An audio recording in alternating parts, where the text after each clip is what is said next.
Today is Sunday, May 23rd, 2021.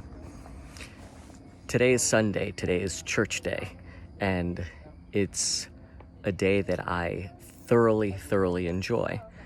I get such pleasure out of going to church. Hi, how are you?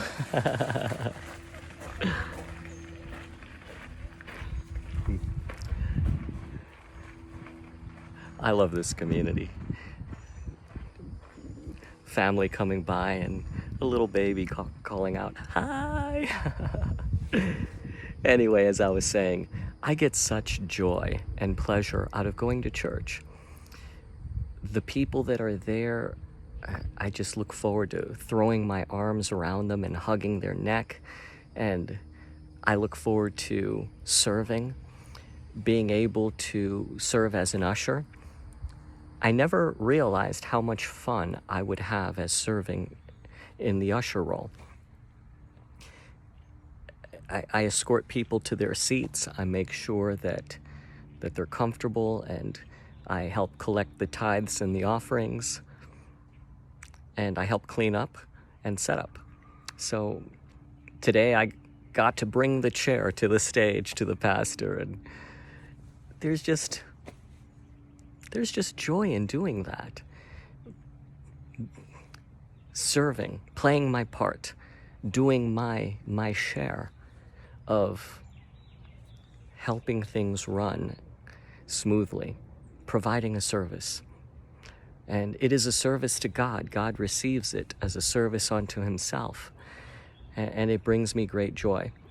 Now, I did not teach my class today only because the majority of the class was not going to be able to attend. I guess a lot of people had different things going on, and there was one that was not feeling well, and so it just made sense to postpone for next week, which is fine.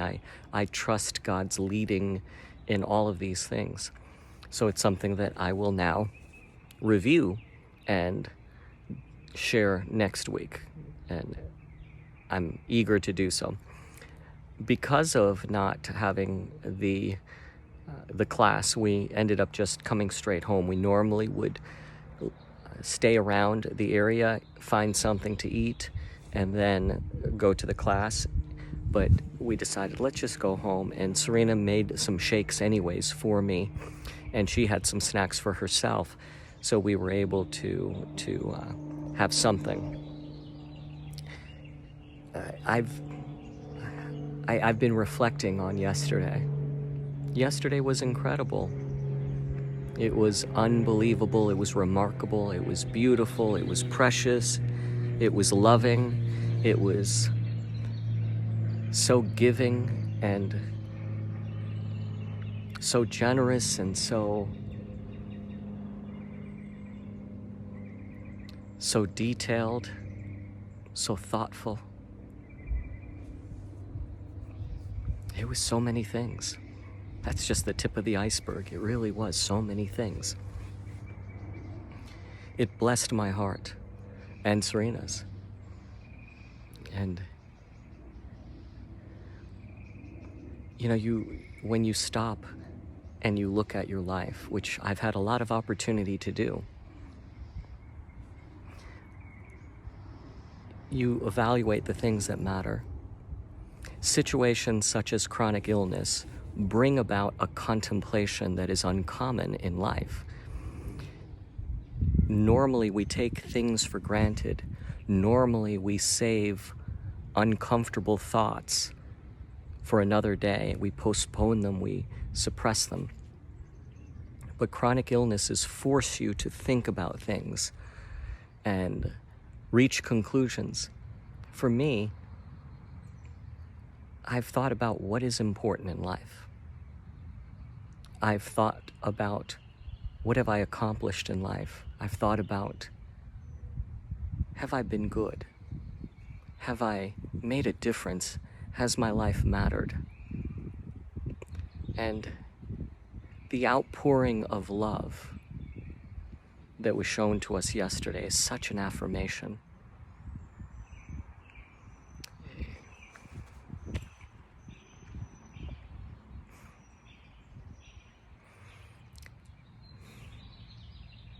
It is an affirmation.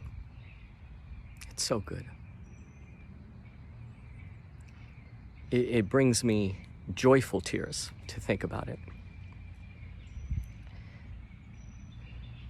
It's funny because in my mind, I feel undeserving.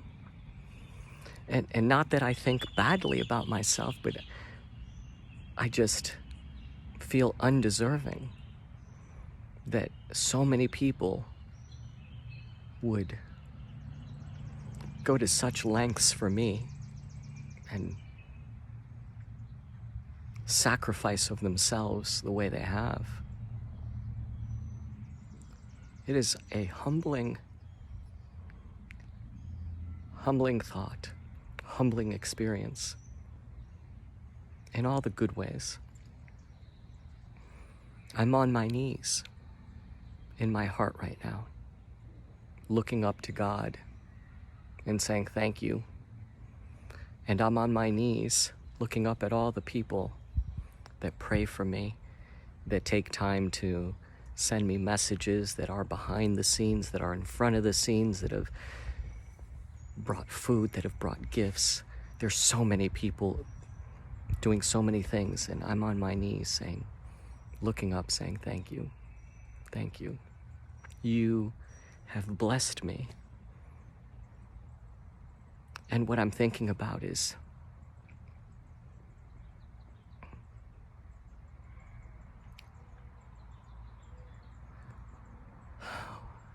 what can I do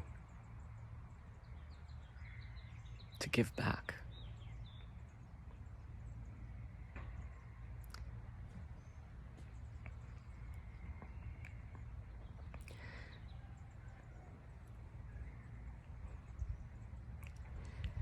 You know, I'm thinking about a movie, Saving Private Ryan. And you're probably familiar with that movie.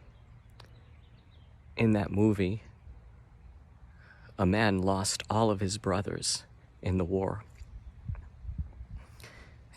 And the military determined that there is one child left for this mother and father to receive home to themselves. We must do everything to save his life. We cannot let a mother and father lose all of their kids. And so the movie is about a group of soldiers going to extreme lengths to save Private Ryan. And in the end, they do. And they do so at a cost. So many lives. And towards the end of the movie, one of the soldiers that is dying looks at Private Ryan and he says something to the effect of, "Earn this. Live in such a way to be deserving of this." And then the movie ends with this young man now being an old man, visiting the gravesite of all these soldiers. And asking his wife, "Have I earned this? Have I lived a good life? Have I been a good person where these sacrifices that people have made were justified and warranted?" You know, when it comes to salvation, salvation is a gift of God. There's nothing I can do to earn the love that God has shown me. It is an unconditional, unmerited love. It's by grace that we are saved through faith, not of myself, not by works, so that I can't boast and brag about what a great person I was and what I did to deserve this. So God's love is unmerited. But for everyone that's been giving me something in their time, in their love, in their affections, in their prayers, you've raised the bar in my life. I want to be a better man than even what I am today, to be deserving of your kindness.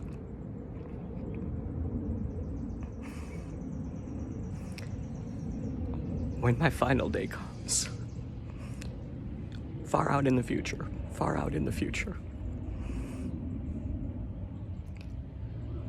I want to be able to look myself in the mirror and say that I did right by all of these people and being a good man, living an honorable life, being a man of character and integrity, to be deserving of your kindness, of your thoughts and prayers. So thank you for raising the bar, for giving me